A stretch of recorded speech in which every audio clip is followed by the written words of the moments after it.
Big Boss season 9 Tamil. நான் Jackie Sekar, Jackie டிவிக்காக நம்மோடு இணைந்து உரையாட வந்திருக்கிறேன். ஸ்பெஷல் வீடியோ தான். எல்லாருமே வந்து 105 நாள் 106வது எபிசோட் முடிஞ்சதுமே கிடையவே கிடையாது. நிறைய பேசுவோம். ஏதேதோ விஷயத்த பேசிட்டு இருக்கும்போது, இப்படி ஒரு விஷயம் நடக்கும்போது அது குறித்தான விஷயங்களை பேசுறது வந்து தப்பு கிடையாது. ஓகே. ஸோ இந்த மாதம் முழுவதுமே இப்படியான விஷயங்கள் நிறையவே வரும். நடுவில் வேற ஏதாவது விஷயங்கள் வரும். இதை நான் முன்னாடி சொல்லிக்கிறேன். இது ஒன்று. ரெண்டாவது என்னன்னா, இந்த எபிசோடு ஸ்பெஷல் வீடியோவில் என்ன பேச போறோம் அப்படின்னா, சரவணனுக்கு ஒரு நியாயம், சரவணனுக்கு ஒரு நியாயம், வாட்டர்மெலனுக்கு ஒரு நியாயமா? சிம்பிள். ஓகேவா? இதுதான் இந்த எபிசோட்ல பேச போறோம். ஸோ விரிவான ஒரு பார்வைக்கு ஸ்டேட் வித் அஸ்.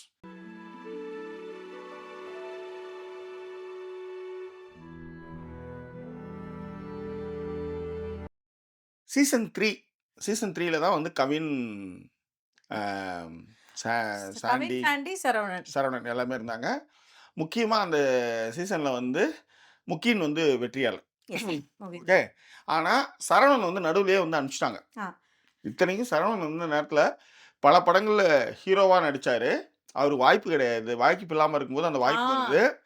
அதுவும் ஒரு மனிதனுடைய குரூஷியல் டைம் அது ஆக்சுவலா.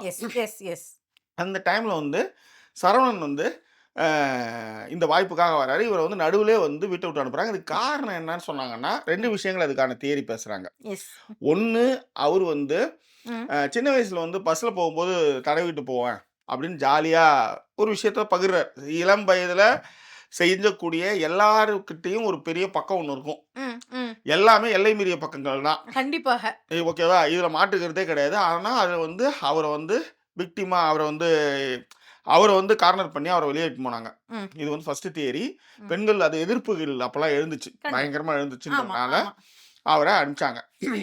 2வது தியரி, கமல் சாரை வந்து அவர் வந்து இவன் வந்து என்னது ஏதோ சொன்னாரு. அது வந்து லைட்டா ஏதோ அவர் வந்து கலாச்சிட்டாரு.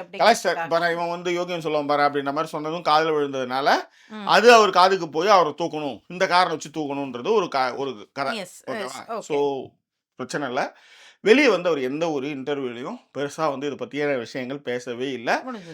பருத்திவரன் முன்னாடி வந்தால் பின்னாடி வந்தால் தெரியல, அதை விடுங்க. இப்படி ஒரு சம்பவம் நடந்தது. இப்படி ஒரு சம்பவம் நடந்தது. ரைட்டா? இப்போ அடுத்தது வாட்டர்மெலன். அதாவது வேணுன்னே ஜிப்பா அவுத்துக்கிட்டு சுத்துற ஒரு கண்டஸ்டன்ட் எடுத்து வந்து பப்ளிக் ஷோவில், அதுவும் பிக் பாஸ் மாதிரியான நேஷனல் டெலிவிஷன்ல நீங்க எடுத்துட்டு வரீங்கன்னா உங்களுடைய தாட் ப்ராசஸ் என்ன? ஒன்று. 2வது, இதை வந்து நீங்க வந்து அதை நார்மலைஸ் பண்றீங்க. ஓகே. இந்த காமெடின்ற பேருல நீங்க நார்மலைஸ் பண்றீங்க. அது எந்த வகையில நியாயம்? சொல்லுங்க. ஓகே. 2, 3 விஷயங்கள் ஜாக்கி. ஃபர்ஸ்ட் விஷயம் வந்து என்ன நீங்க சொல்லிட்டு இருந்தீங்கன்னா, நம்ம இந்த விஷயங்கள பேசுவோம் அப்படின்னும் பொழுது, வேற நிறைய விஷயங்கள் பேசுவோம் அப்படின்றப்ப, இந்த விஷயம் எல்லாருக்குமே ஈஸியா கனெக்ட் பண்ணக்கூடிய விஷயம். ஏன்னா, நீங்க எல்லாருமே இதெல்லாம் பார்த்திருப்பீங்க. அத பற்றி நிறைய பேசலாம். அது ஒன் ஆஃப் த ரீசன். அது ஒண்ணு. இன்னொன்னு வந்து என்ன சொல்லணும்னா, இப்ப இந்த சரவணன் விஷயத்தையே எடுத்துக்கிட்டீங்க அப்படின்னா, நம்ம வந்து கமல் அவர்களுடைய தேரியெல்லாம் நம்ம விட்டுருவோம். எல்லாருமே பண்ண இளமை கால விஷயங்களை எல்லாருமே அங்க ஷேர் பண்றாங்க. உதாரணத்திற்கு இப்ப அப்படி பார்த்தீங்கன்னா வந்து பிரவீன்ராஜ் வந்து அவரோட விஷயங்கள ஷேர் பண்ணாரு. இவங்க ரம்யா வந்து அவங்களோட விஷயங்கள ஷேர் பண்றாங்க. ஷேர் பண்ணும்பொழுது அந்த கடந்த காலத்துல ஒரு சில வந்து எல்லாருக்குமே ஒரு சில இருக்கு. இல்லையா? அந்த மாதிரியான விஷயங்கள் ஷேர் பண்ணி தான் வந்து வந்துகிட்டு இருந்தாங்க. இப்ப அந்த மாதிரி ஷேர் பண்றக்கூடிய விஷயங்கள்னா எனக்கு பிரச்சனையே கிடையாது.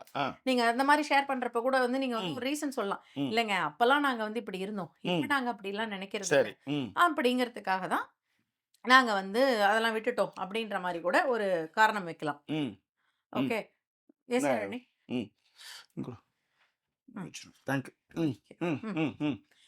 ஸோ அந்த அந்த ரீசன்ஸ்லாம் வைக்கலாம். ஆனா இங்க ஒரு நபர் வந்து நீங்க வெளியில 10 வருஷம், 15 வருஷத்துக்கு முன்னாடி நடந்ததெல்லாம் இல்ல.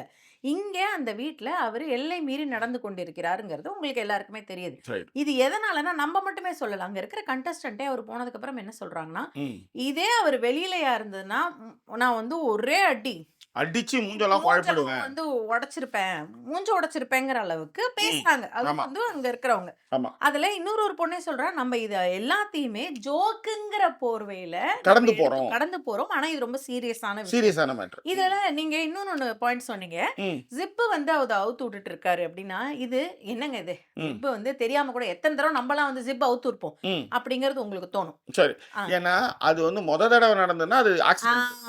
ஆனா இந்த விஷயத்தை சொல்லி திரும்பவும் அந்த விஷயத்தை நீங்க செய்யும் பொழுது நீங்க தெரியாம அந்த விஷயத்தை செய்யவில்லை. உங்களுக்கு வந்து உள்ளார வரும்போதே நம்மளுக்கு ஒரு பெரிய கெட்ட பேர் ஒண்ணு இருக்குது. ஏற்றத்தாழ்வு ஜாதி பார்த்தோன்றதுக்காக நான் ஜாதி பார்க்குற ஆள் கிடையாது. வினோத் தான் பார்க்குறாரு. உங்களுக்கு அத மாத்த தெரியுது. அவர போய் விளையாடுறேன்னு போய் அவர் வந்து நோண்டி விட்டு அவர் வந்து கை கால் வந்து கிஜிகிஜாம் பண்ணும்போது ஏதோ ஒண்ணு பண்ணும்போது கால் பட்டதுக்கு வந்து என்ன மிதிச்சுட்டான். காலோட என்ன மிதிச்சுட்டான் உங்களுக்கு வந்து மாத்த தெரியுது. இதையெல்லாம் மாத்த தெரிஞ்சவங்களுக்கு வந்து பாரு தான் என்னுடைய பெஸ்ட்டுன்னு கரெக்ட்டா வந்து சொல்ல முடியுது. இதெல்லாம் தெரிஞ்சவங்களுக்கு வந்து ஜிப்பு போட்டுக்கிட்டு நடக்கிறது மட்டும் உங்களுக்கு தெரியாம போயிடுமா என்ன? சரி. இது சொல்லுங்க. இதுல ஒரு விஷயம் மட்டும் ஆட் பண்ணிக்கிறேன் ஜாக்கி. இதுல எனக்கு இன்னொரு ஒரு இது என்னன்னா, நம்ம ஏதாவது ஒரு தவறு பண்ணிருக்கும் பொழுது, ஊரே அத சுட்டி காட்டுதுன்னு வச்சுக்கோங்களேன். நம்ம அந்த தவற செய்யக்கூடாதுன்றதுல ரொம்ப கான்ஷியஸா இருப்போம். ஓகேவா? உதாரணத்துக்கு இப்ப நம்ம ஏதாவது ஒரு விஷயம் மறந்திருப்போம். ஒரு ஒரு ஏதோ ஒரு உடை விஷயத்திலேயே நீங்க வந்து ஆபீஸ்ல ஒரு தடவை உங்களை கிண்டல் பண்ணிட்டீங்கன்னா, சிம்பிள் லேடிஸ்க்கு நிறைய பேருக்கு நடந்திருக்கும். நம்ம ரெஸ்ட் ரூம் போயிட்டு வரும்பொழுது பேண்ட் போடும்போது சல்வார் மாட்டியிருக்கும். அத வந்து எடுத்து விடாம வந்திருப்போம். நிறைய நேரங்கள்ல யாராவது வந்து டக்குன்னு ஓடி வந்து அதை இழுத்துடுவாங்க. கரெக்ட். ஓகேங்களா? இது ஒரு தடவை நமக்கு நடந்துருச்சுன்னு வச்சுக்கோங்களேன். ஒரே ஒரு தடவை நடந்ததுன்னா, நீங்க ஒரு தடவையும் அதை செக் பண்ணுவீங்க எழுந்திருக்கும் போது. அது கரெக்டா இருந்தாலுமே சீட்ல உட்கார்ந்து எழுந்திருக்கும் போதுமே நம்ம செக் பண்ணுவோம். ரெஸ்ட் ரூமுக்கு போயிட்டு வந்தாலும் செக் பண்ணுவோம். இது ஒரு விஷயம். இன்னொரு விஷயம் ஒண்ணு இருக்கு. இந்த விஷயம் வந்து சமூக வலைதளங்களையும் பரபரப்பா பேசப்பட்டது. அது என்னன்னா, ஒரு வாட்டி நீங்க வந்து பீரியட்ஸ் டைம்ல ஒயிட் பேண்ட் போட்டு கரைப்பட்டுடுச்சுன்னு வச்சுக்கோங்க. அடுத்த வாட்டி நீங்க பீரியட்ஸ் டைம்ல நீங்க வந்து ஒயிட் பேண்ட் சூஸ் பண்ணவே மாட்டாங்க. ஆனா சாண்ட்ரா வந்து தனக்கு பீரியட்ஸ்னு சொல்லியும் அவங்க ஒயிட் பேண்ட்டை சூஸ் பண்ணாங்கன்றது சமூக வலைதளங்களில் பேசப்பட்டது. அப்ப இது எல்லாமே இந்த கான்சியஸ் எல்லாமே எல்லா பெண்களுக்கும் உண்டு, எல்லா ஆண்களுக்கும் உண்டு. அதை தான் சொல்ல வரேன். ஏன் இதை சொல்ல வந்தேன்னா, அப்ப வாட்டர்மெலன் அவங்களுக்கு வந்து அவர் இதே மாதிரி ஜிப் அவுத்துட்டு ஒரு தடவை இருந்தத சமூக வலைதளங்கள்ல எல்லாம் பயங்கரமா வந்து அதை சாடி அவர் வெளியிலயும் போயிருக்காரு. கண்டிப்பா அதை பார்த்திருக்காரு. பார்த்துட்டு வந்ததுக்கு அப்புறம் கண்டிப்பா இந்த கான்ஷியஸ்னஸ் பார்த்துட்டு வந்ததுக்கு அப்புறம் அவர் எதை கான்ஷியஸா அவர் பண்ணாருன்றது எங்க சொல்றோம். அதாவது 2 பெண்கள் உடை மாற்றும் போது நீ வந்து சட்டையை ஊத்துட்டு வந்து நீ நிக்கிறன்றது வந்து அதுவும் வந்து நீ மறைவா எங்க வேணாலும் செய்யலாம். அப்ப இந்த இதெல்லாம் யார் கண்டிக்கிறதுன்னு நான் கேட்கறேன். இப்போ ஒரு ஆளை நீங்க எட்டு வந்து விட்டுட்டீங்க, ஏனோ தானோன்னு ஒரு ஃபினாலே பண்ணீங்க, அப்புறம் எப்படி நீங்க பண்ணுவீங்கன்னு கேட்கறேன். இது எரிச்சலா இருக்காதான்னு கேட்கறேன். நீங்க என்ன ட்ரெண்டை செட் பண்றீங்க? அவரை கூட்டு வந்தது கூட பரவாயில்லங்க. அதுக்கப்புறம் ஒரு நிறைய வாய்ப்புகளை வழங்கிட்டே இருக்கீங்க. அதெல்லாம் காமெடின்ற பொருளை கடந்து போயிட்டு இருக்கீங்க. அவர் என்ன வேணாலும் பண்ணுவாரா நான் கேட்கறேன். இது காமெடிங்கிற போர்வையில எல்லாம்லாம் வந்து கிடையாது ஜாக்கி. இப்ப நீங்க சொன்ன மாதிரி காமெடிங்கிற போர்வையிலே ஒருத்தர் இருந்திருந்தா பிரச்சனை இல்ல.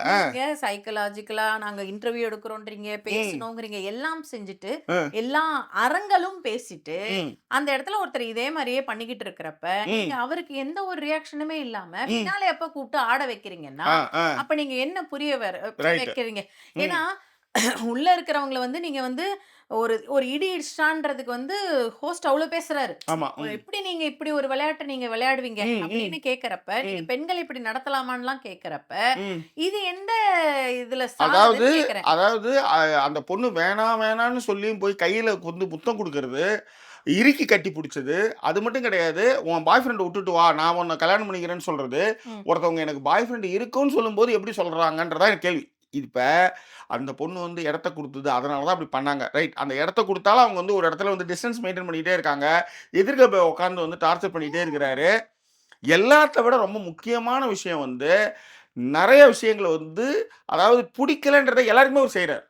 ஜாக்கி ஓப்பன் ஃபிளர்ட் அவர் எல்லாத்தையுமே பண்றாரு. இப்ப பாரு மாதிரியான ஆளையே பாரு அப்படின்ட்டுலாம் சொல்லும்போது பாருவே வந்து சே தங்கச்சின்னு பேசிட்டு உனக்கு நல்லாவா இருக்கு என்ன இது அப்படின்னுவாங்க. இந்த விஷயங்கள் அவர் எல்லாத்த விடங்க நான் 1000 பேசுறீங்க. இந்த ஜிப்பவுத்த விஷயமும் சரி, திவ்யா வந்து வேற ரூம்ல போய் நீங்க படுங்க அப்படின்னும் பொழுது நீங்க ஒரு டீமாகவாவது அந்த அதை கண்டிப்பா ஹேண்டில் பண்ணிருக்கணும். அப்ப நீங்க என்ன உமன் நீங்க சொல்லலாம், நாங்க கேமரால கண்காணிச்சுக்கிட்டே இருக்கோம் பார்த்துட்டே இருக்கேங்க.